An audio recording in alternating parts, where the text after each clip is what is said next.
आइए आपको बता दें पाकिस्तान चीन का पीओके प्लान क्या है। गलवान घाटी में चीन की सेना पीछे हट गई है। ये भारत के लिए एक बहुत बड़ी रणनीतिक जीत है।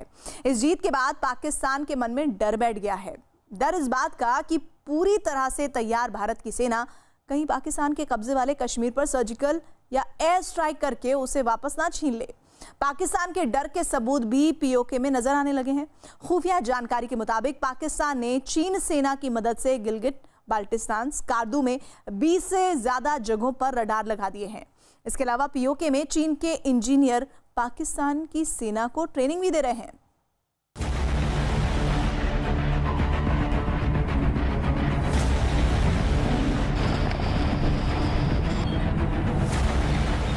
लद्दाख की गलवान घाटी में गूंजा जय हिंद।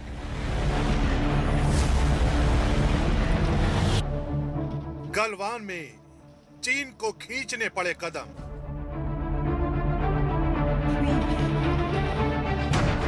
भारत की जीत से पाकिस्तान का निकला दम। 6 जुलाई की दोपहर को यह तय हो गया कि गलवान घाटी भारत की है और चीन ने अपनी सेना भी पीछे हटा ली है। जब से भारत को ये बड़ी रणनीतिक जीत मिली है, तब से पाकिस्तान की सेना और पाकिस्तान के प्रधानमंत्री इमरान खान की हालत खराब हो गई है। पाकिस्तान को एक बार फिर इस बात का डर सताने लगा है कि भारत पाकिस्तान के कब्जे वाले कश्मीर पर सर्जिकल स्ट्राइक या एयर स्ट्राइक न कर दे।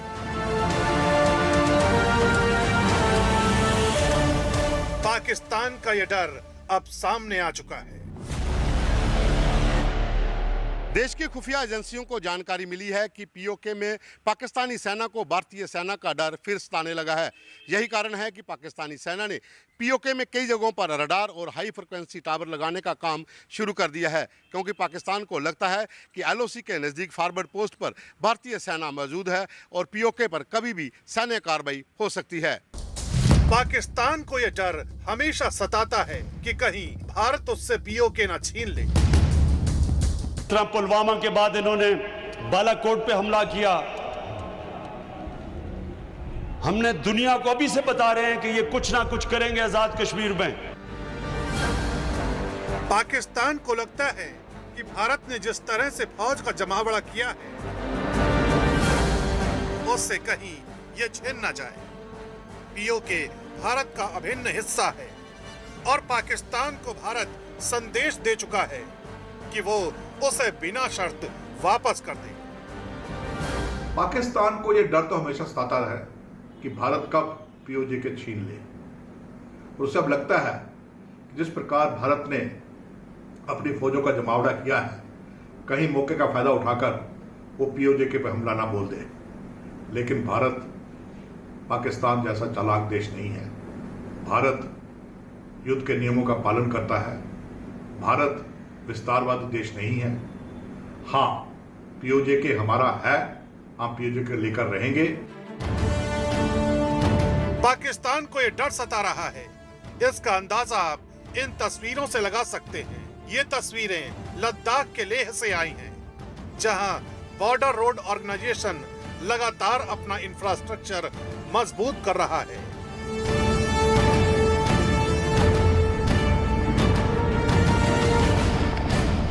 बीआरओ यानी बॉर्डर रोड ऑर्गेनाइजेशन ने नीमू पोस्ट के पास 3 नए पुल तैयार किए हैं। तीनों पुलों को 3 महीने के रिकॉर्ड टाइम के अंदर तैयार किया गया है। इन पुलों से 70 टन वजनी वाहन गुजर सकते हैं। इन पुलों से सेना के टैंक, साजो सामान कम समय में एलएसी तक पहुंचाया जा सकता है। Any sort of load of the Indian Army or to the civil, any sort of load like it's a class 70R load bridge. It is capable of bearing the load, any load class. Now there is no hindrance to the movement of the Indian Army as well as the civil traffic.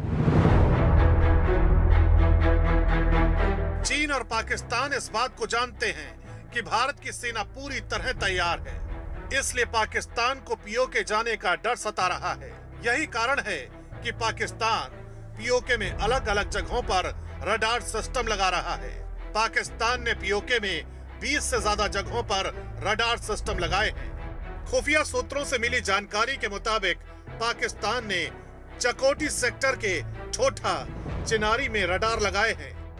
इसके अलावा Muzaffarabad sector के पीर चनासी, Kota sector के नीलसर, Rawla coat sector के टोली पीर, नीलम valley के Satwal top और लीपा sector की महबूब गली में रडार तैनात किए गए हैं। ये सभी जगहें पुंछ और उरी सेक्टर के दूसरी तरफ यानी सीमा पार पीओके में है।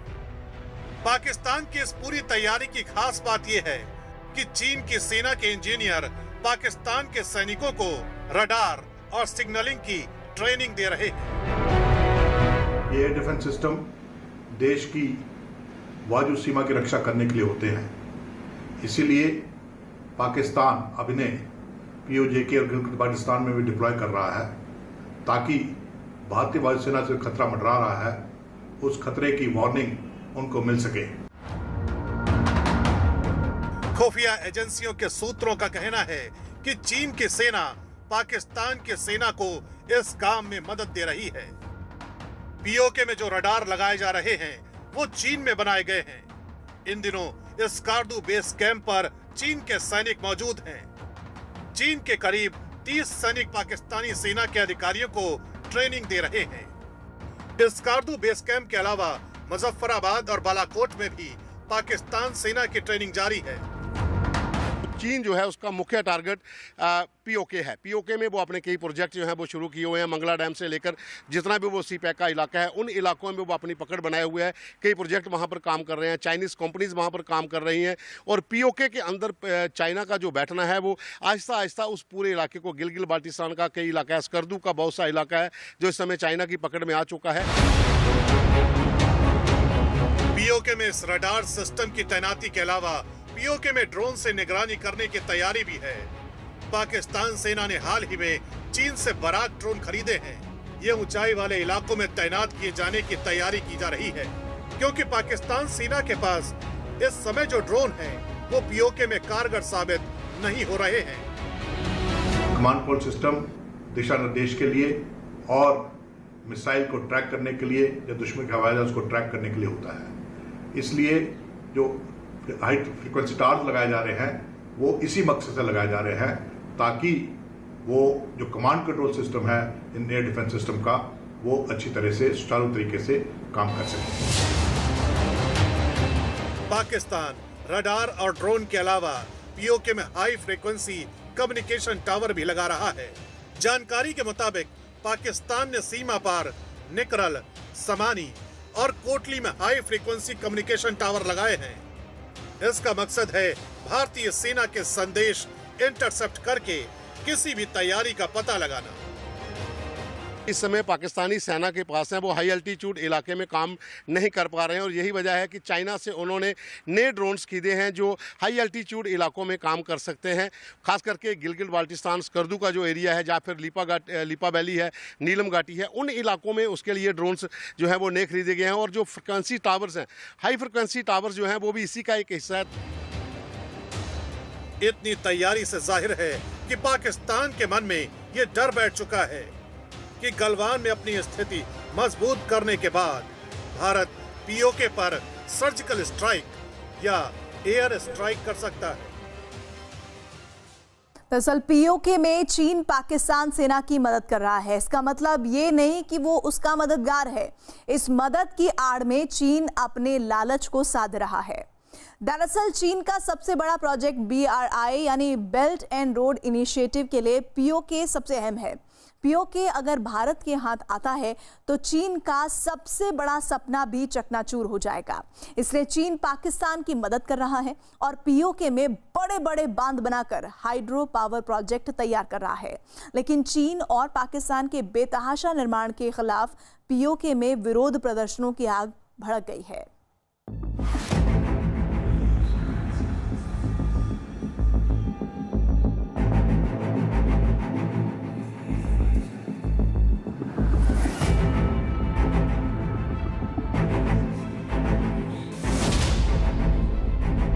जिनपिंग के हाथों में इमरान का हाथ इसलिए है कि पाकिस्तान इस वक्त चीन के लिए बड़े फायदे का सौदा है। दरअसल पीओके चीन के लिए लाइफलाइन बन चुका है। चीन का सबसे बड़ा और महत्वाकांक्षी प्रोजेक्ट पीओके के बिना पूरा नहीं हो सकता। गलवान पर भले ही चीन अपना दावा ठोककर पीछे हट गया हो, लेकिन पीओके को वो भी भारत का हिस्सा मानता है और यहीं से चीन की मुश्किल शुरू हो जाती है, क्योंकि अगर पाकिस्तान के हाथ से पीओके गया तो उसका BRI यानी बेल्ट एंड रोड इनिशिएटिव दम तोड़ देगा। चीन के बेल्ट एंड रोड इनिशिएटिव का मतलब है एक सड़क के जरिए चीन से यूरोप, एशिया और अफ्रीका के देशों को जोड़ना। ये सड़क पाकिस्तान के कब्जे वाले कश्मीर से होकर गुजरती है।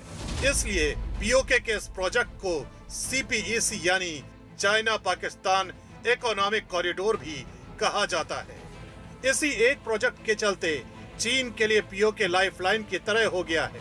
पाकिस्तान के कब्जे वाले इस हिस्से की नदियों के खनिजों का चीन भरपूर फायदा उठाना चाहता है और इसके बदले में पाकिस्तान को रडार और ड्रोन जैसे हथियार देकर मदद कर रहा है। भारत के साथ पूर्वी लद्दाख में तनाव के बीच पाकिस्तान और चीन ने 6 जुलाई को अरबों डॉलर का समझौता किया। पाकिस्तान ऑक्युपाइड कश्मीर के कोहाला में 2.4 अरब डॉलर के हाइड्रो पावर प्रोजेक्ट के लिए यह समझौता हुआ। समझौते के दस्तखत के दौरान पाकिस्तान के प्रधानमंत्री इमरान खान और चीन के राजदूत याओ जिंग भी मौजूद रहे। ये प्रोजेक्ट चीन के लिए बहुत अहम है। इस प्रोजेक्ट के जरिए चीन बिजली पैदा करके अपने देश में सस्ती बिजली मुहैया कराने की तैयारी कर रहा है। पाकिस्तान के कब्जे वाले कश्मीर के कोहाला में चीन ने 1124 मेगावाट का हाइड्रो पावर प्रोजेक्ट बनाने की तैयारी शुरू कर दी है। चीन की कंपनी ने झेलम नदी पर बांध बनाने का काम छेड़ दिया है। इससे पहले मई के महीने में भी चीन ने 40 साल से रुके पड़े दियामेर भाषा बांध के निर्माण में पाकिस्तान की मदद करने का ऐलान किया था, जिसका भारत ने पुरजोर विरोध किया था। लेकिन अब पाकिस्तान के कब्जे वाले कश्मीर में ही चीन के दखल का विरोध शुरू हो गया है। ये तस्वीरें मुजफ्फराबाद की हैं। 6 जुलाई को पीओके के मुजफ्फराबाद में लोगों ने चीन के बांध निर्माण को अवैध बताया और विरोध प्रदर्शन किया। पीओके के मुजफ्फराबाद में चीन के खिलाफ प्रदर्शन तेज होने लगे हैं। यहाँ पर रहने वाले लोगों ने झेलम नदी पर बन रहे बांध के अवैध निर्माण के खिलाफ आवाज उठाई है। लोगों ने झेलम पर बन रहे कोहाला हाइड्रो पावर प्रोजेक्ट के खिलाफ बड़ी संख्या में प्रदर्शन किया। प्रदर्शनकारियों ने चीन का बांध निर्माण रोकने की मांग रखी। लोगों ने चीन से पीओके की नदियां बचाने की मांग उठाई। खास बात ये कि पीओके में रहने वाले लोगों ने पीओके को एक विवादित क्षेत्र बताया। प्रदर्शनकारियों ने कहा कि विवादित इलाके में किया गया पाकिस्तान चीन का सौदा एकदम अवैध है। पीओके का विरोध प्रदर्शन सोशल मीडिया पर भी छा गया। पीओके के लोग भी समझ रहे हैं कि चीन अपने फायदे के लिए हिमालयन रेंज के पर्यावरण को तबाह करने में जुटा है, लेकिन पाकिस्तान सरकार को इस वक्त चीन से बड़ा मददगार कोई नजर नहीं आ रहा है।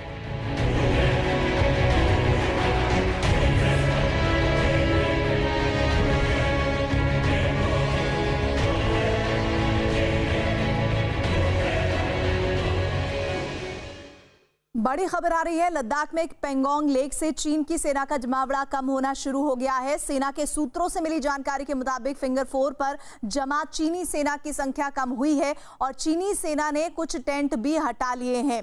सूत्रों के हवाले से मिली खबर के मुताबिक पहले स्टेप में चीन फिंगर 4 से फिंगर 5 तक हटेगा।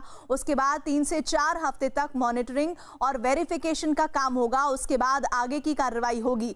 इस वक्त हमारे साथ हमारे सहयोगी संदीप जुड़े हुए हैं। संदीप, ये कहा जा रहा है कि कुछ टेंट और कुछ जगह खाली होने की जानकारी मिल रही है, लेकिन ये कब तक खाली हो पाएगा? अभी तो क्योंकि शुरुआत हुई है।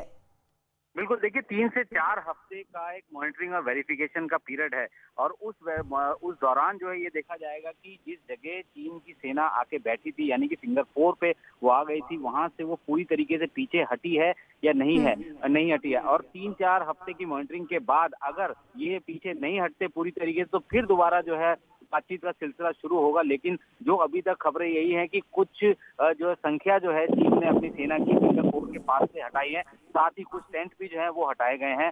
अगर हम लोग सूत्रों की माने तो चीन जो है वो डिसएंगेजमेंट को तो तैयार है, लेकिन डी एस्केलेशन को वो अभी राजी नहीं है। यानी कि जो दबाव बनाने के चलते जो है चीन ने अपना पूरा हमला लगाया था, उनको पीछे हटाने को तैयार नहीं है।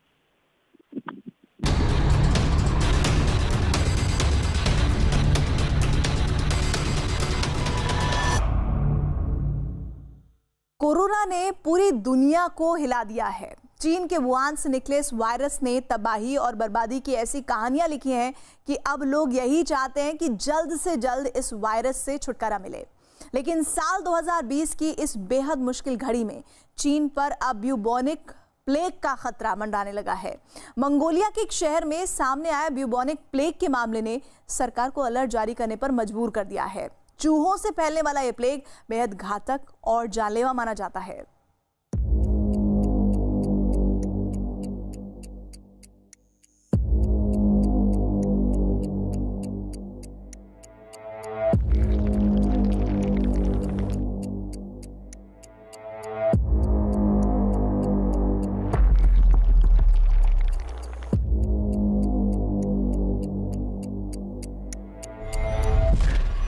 कोरोना काल में अब काली मौत का खतरा।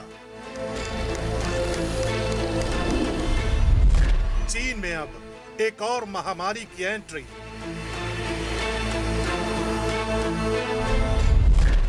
अब ब्यूबोनिक प्लेग से कांप उठा है चीन।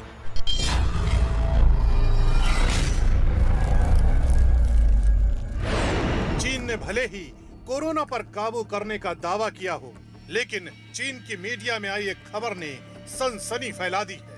दावा किया जा रहा है कि चीन में ब्यूबोनिक प्लेग ने अपनी दस्तक दी है। खबरों के मुताबिक इनर मंगोलिया में ब्यूबोनिक प्लेग का मामला सामने आया है। Now, the bubonic plague, one of the deadliest diseases in human history, has been reported in China. A livestock farmer in Inner Mongolia was confirmed on Sunday to have the disease. यही वजह है कि Mongolia के जिस शहर में bubonic plague जैसी खतरनाक बीमारी का मामला सामने आया है, वहां इससे बचने के लिए अलर्ट जारी कर दिया गया है। चीन के लिए ये साल मुश्किलों भरा रहा है। पहले चीन के वुहान से कोरोना वायरस पूरी दुनिया में फैला और उसके बाद से ही चीन में कोई न कोई बीमारी या वायरस लगातार फैल ही रहा है। लेकिन ब्यूबोना प्लेग फैलने के बाद चीन की समस्या और ज्यादा बढ़ गई है।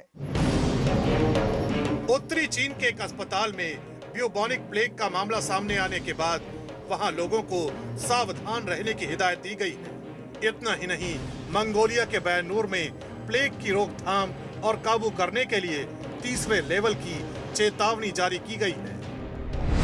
उत्तरी चीन में ब्यूबोनिक प्लेग का संदिग्ध मामला सामने आने की वजह से थर्ड लेवल की चेतावनी जारी की गई है। दरअसल जिस ब्यूबोनिक प्लेग के खतरे को लेकर चीन डरा हुआ है, उसके पीछे सबसे बड़ी वजह यही है कि जिस इलाके में इस प्लेग से जुड़ा मामला सामने आया है, वहां पिछले साल नवंबर में भी ब्यूबोनिक प्लेग के 4 मामले सामने आए थे। बताया जाता है कि ज्यादातर चूहों से फैलने वाली ये महामारी बेहद जानलेवा होती है। अपने बेहद घातक रूप की वजह से ही इस बीमारी को काली मौत के नाम से भी जाना जाता है। ब्यूबोनिक प्लेग के शुरुआती मामले को सरकार इसलिए हल्के में नहीं लेना चाहती, क्योंकि पहले ही चीन समेत पूरी दुनिया कोरोना वायरस की वजह से बेहिसाब नुकसान उठा रही है। ये एक बड़ा कारण है कि चीन का स्वास्थ्य विभाग इस मामले में किसी भी तरह की लापरवाही बरतने के मूड में नहीं है। चीन के स्वास्थ्य विभाग की तरफ से जारी की गई रिपोर्ट में साफ कहा गया है, मंगोलिया में ब्यूबोनिक प्लेग का जो मामला सामने आया है, उसको लेकर चेतावनी साल 2020 के अंत तक जारी की गई है। जंगली चूहों में पाए जाने वाले बैक्टीरिया से होने वाले इस प्लेग के पिछले साल भी कुछ मामले सामने आ चुके हैं। इस प्लेग को फैलने से अगर रोकना है तो लंबे वक्त के लिए हमें सावधान रहने की जरूरत है। इस प्लेग से जुड़े इतिहास को देखकर इसके खतरे की अनदेखी एक भयानक चुनौती सामने ला सकती है। एनिमल से ह्यूमंस, मतलब जूनोटिक डिजीज है, एनिमल से ह्यूमन में स्प्रेड होती है। तो उन्होंने वहां पे अलर्ट इसलिए करा है क्योंकि चाइना में लोगों को मीट खाने की बहुत मीट खाते हैं वो, और स्पेशली रॉ मीट पे बहुत खाते हैं। तो ये जो 2 केसेस हुए थे, उन्होंने वहां पे रॉ मैरमॉट, जो एक तरीके का चूहा होता है, रोडेंट होता है, उसका मीट खा लिया था। तो इसलिए उन्होंने वहां पे अलर्ट करा है उस एरिया के लिए लोगों को कि आप आगे जाके और ये मीट ना खाएं, क्योंकि आमतौर पे ये जो बैक्टीरिया होता है ये एनिमल्स में पाया जाता है, रोडेंट्स में पाया जाता है। दरअसल ब्यूबोनिक प्लेग एक ऐसी महामारी है जो सबसे पहले जंगली चूहों को होती है। चूहों के मरने के बाद इस प्लेग का बैक्टीरिया पिस्सुओं के जरिए इंसान के शरीर तक पहुंच जाता है। इसके बाद जब ये पिस्सू इंसानों को काटते हैं तो अपने भीतर मौजूद खतरनाक तरल को इंसानों के शरीर में छोड़ देते हैं। बस इसी के बाद से इंसान ब्यूबोनिक प्लेग की चपेट में आ जाता है। कई मर्तबा तो ये इस कदर घातक साबित होता है कि इसकी चपेट में आए किसी शख्स की धीरे धीरे मौत हो जाती है। दरअसल ब्यूबोनिक प्लेग के फैलने का तरीका एकदम अलग है। ये कोरोना वायरस की तरह इंसानों से इंसानों में नहीं फैलता, बल्कि जंगली चूहों के मरने के बाद उनके पिस्सुओं के जरिए इंसान में फैलता है। शोध ये बताते हैं कि चूहों के मरने के 2 से 3 सप्ताह बाद ये प्लेग इंसान तक फैलता है। यानी चीन में ब्यूबोनिक प्लेग का जो मामला सामने आया है, उसकी जड़ें मंगोलिया के किसी जंगल से जुड़ी हो सकती हैं, जहां चूहों की मौत के बाद कोरोना काल में ये प्लेग एक बार फिर अपने पांव पसार रहा है। चीन में जिस ब्यूबोनिक प्लेग को लेकर इस साल के अंत तक के लिए चेतावनी जारी की गई है, उसका इतिहास बेहद डराने वाला है, क्योंकि जब जब इस प्लेग ने अपने पांव पसारे हैं, तब तब दुनिया के अलग अलग इलाकों में इसकी वजह से करोड़ों लोगों को अपनी जान से हाथ धोना पड़ा है। ये एक बड़ी वजह है कि इस प्लेग की रोकथाम के लिए स्वास्थ्य विभाग ने एड़ी चोटी का जोर लगा दिया है। न सिर्फ इस प्लेग के फैलने के सोर्स का सही पता लगाया जा रहा है, बल्कि लोगों से ऐसे इलाकों से दूर रहने को भी कहा गया है जहां जंगली चूहों का खतरा है।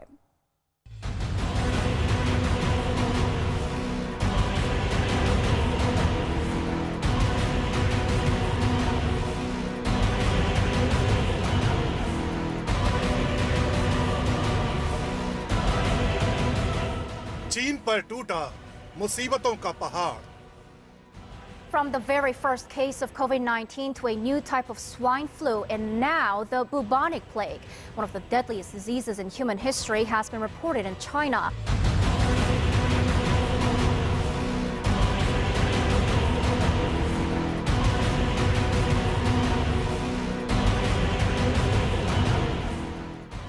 छह महीने में दूसरी बार ब्यूबोनिक प्लेग की दस्तक।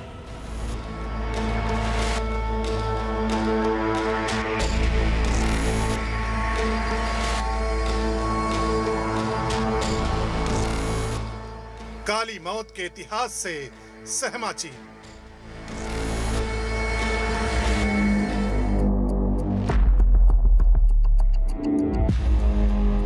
जिस चीन पर दुनिया में कोरोना फैलाने का आरोप है, वही चीन अब एक ऐसे खतरे की ओर आगे बढ़ रहा है जहां कोरोना काल से भी बड़ी चुनौतियों का उसे सामना करना पड़ सकता है।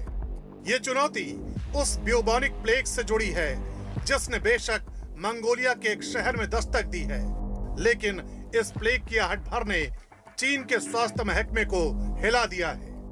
इससे पहले कि हम आपको ब्यूबोनिक प्लेग के डराने वाले इतिहास की कहानी दिखाएं, सबसे पहले ये समझना होगा कि आखिर प्लेग होता क्या है। विश्व स्वास्थ्य संगठन की रिपोर्ट के मुताबिक प्लेग एक फैलने वाला रोग है। प्लेग जूनोटिक बैक्टीरिया यर्सनिया पेस्टिस की वजह से होता है। प्लेग फैलाने वाला बैक्टीरिया छोटे स्तनधारियों और उसके पिस्सू में पाया जाता है। पिस्सू के काटने की वजह से लोग प्लेग के चपेट में आ जाते हैं। ये प्लेग ब्यूबोनिक प्लेग में भी बदल सकता है। ब्यूबोनिक प्लेग बैक्टीरिया के फेफड़ों तक पहुंचने पर न्यूमोनिक प्लेग में बदल जाता है।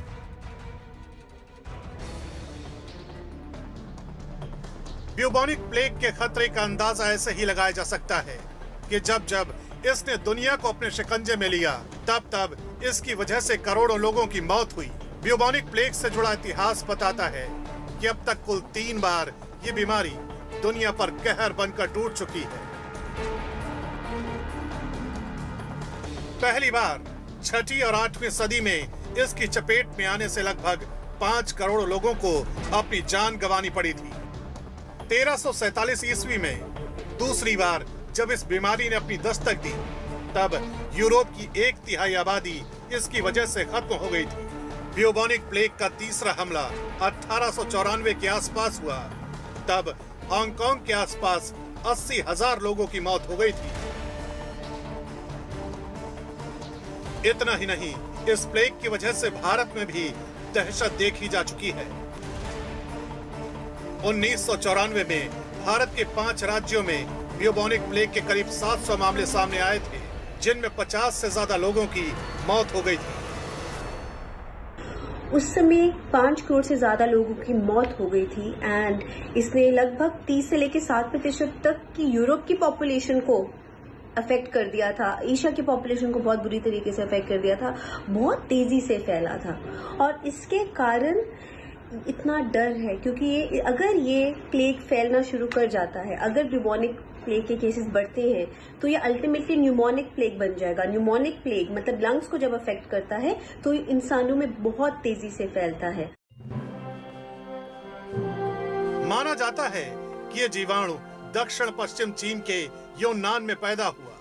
1894 में दुनिया के अलग अलग इलाकों में हाहाकार मचाने के बाद इस प्लेग के मामले लगातार कम होते गए। हालांकि 2010 से 2015 के बीच दुनिया भर में ब्यूबोनिक प्लेग के 3,248 मामले सामने आए, जिनमें से 584 लोगों को अपनी जान गंवानी पड़ी। यही वजह है कि ब्यूबोनिक प्लेग को मध्यकाल में ब्लैक डेथ या काली मौत भी कहा जाता था। ब्यूबोनिक प्लेग के लक्षणों पर की गई रिसर्च बताती है कि इस बीमारी के दौरान इंसान को तेज बुखार और शरीर में बेहिसाब दर्द होता है। अगर किसी शख्स को ब्यूबोनिक प्लेग होता है तो उसकी नाड़ी भी तेज चलने लगती है। इसके अलावा 2 से 3 दिन में शरीर में गिल्टियां निकलने लगती हैं। ये गिल्टियां 14 दिन में पक जाती हैं। नाक और उंगलियां सड़कर काली पड़ने लगती हैं। गिल्टियां निकलने की वजह से इस बीमारी को गिल्टी वाला प्लेग भी कहते हैं। इस दौरान अगर मरीज को सही इलाज न मिले तो उसकी भयानक मौत भी हो सकती है। ये बैक्टीरियल इन्फेक्शन है तो इसमें फीवर, बॉडी एक, सिर दर्द तो आमतौर पे पाया जाता है, पर सबसे कॉमन चीज पाई जाती है जो लिम्फ नोड्स होते हैं, जो हमारे लिम्फ नोड्स होते हैं उसमें उसके अंदर एक स्वेलिंग हो जाती है जो ब्यूबोनिक प्लेग होता है। अब जैसे ही ये इन्फेक्शन ब्लड में आ जाती है तो ये लंग्स में फैल सकती है और लंग्स में आके ये न्यूमोनिक प्लेग बन जाती है। न्यूमोनिक प्लेग ह्यूमंस में खतरा कॉज कर सकती है क्योंकि ये एयरबॉर्न होती है और ये ह्यूमन टू ह्यूमन ट्रांसमिशन इससे हो जाता है। इस प्लेग के खतरे को ऐसे ही समझा जा सकता है कि जहां कोरोना वायरस की वजह से मृत्यु दर 5 से 6% है, वहीं ब्यूबोनिक प्लेग की वजह से मृत्यु दर 30% से 60% तक हो सकती है। यही वजह है कि चीन किसी भी कीमत पर कोरोना काल में आई इस नई मुसीबत को टालना चाहता है।